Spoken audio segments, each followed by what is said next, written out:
Muy buenas noches. Los invitamos para que el día de mañana, en punto de las 12 del mediodía, en el Zócalo capitalino se va a realizar un partido de fútbol. ¿De qué va a tratar esto? La cancha está adaptada para fútbol 7. El aforo, por supuesto, se espera que sea bastante nutrido. Es leyendas. Esto se denomina la revancha. ¿La revancha de qué? Del Mundial de México 1986, que le gana a Alemania 4-1 en penales, y el de 1998 va a consistir que el primer tiempo, los primeros 45 minutos estarán exfutbolistas alemanes contra exfutbolistas mexicanos, y el segundo tiempo serán jugadores que disputaron el del 1998 cuando Alemania le ganó 2-1 a México. Interesante va a estar. Y bueno, se realizó hoy en la Catedral del Tenis, en el césped, en la hierba. Novak Djokovic sin ningún problema superó a su rival, al letón, en manga de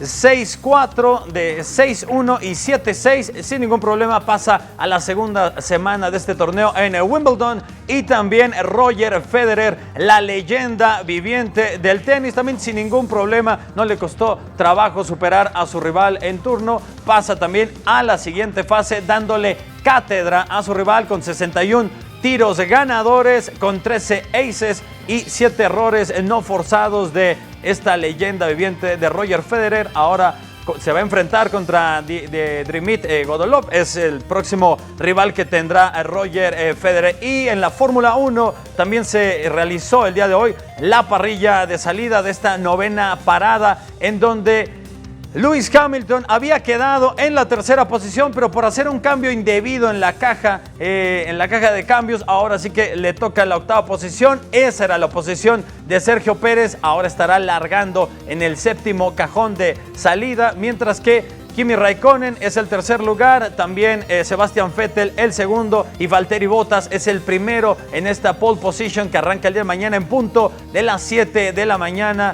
tiempo de la Ciudad de México, por supuesto. Y también se están realizando en este momento, bueno, ya acabaron los partidos de la Copa Oro, interesantísimos estos partidos, no hombre, bueno, Curazao juega mañana contra Jamaica a las 6 de la tarde en el Qualcomm Stadium, y México también contra El Salvador, que no estará, de tantas y tantas rotaciones que hace Juan Carlos Osorio. Ahora, increíble, no estará, rotan al director técnico por la sanción, por andar diciendo bueno, andar diciendo esas groserías. Lo suspendió en la Copa Confederaciones Luis Pompilio. Ahora será el director técnico que sustituya al señor Juan Carlos Osorio. Hasta acá la información deportiva. Paso con...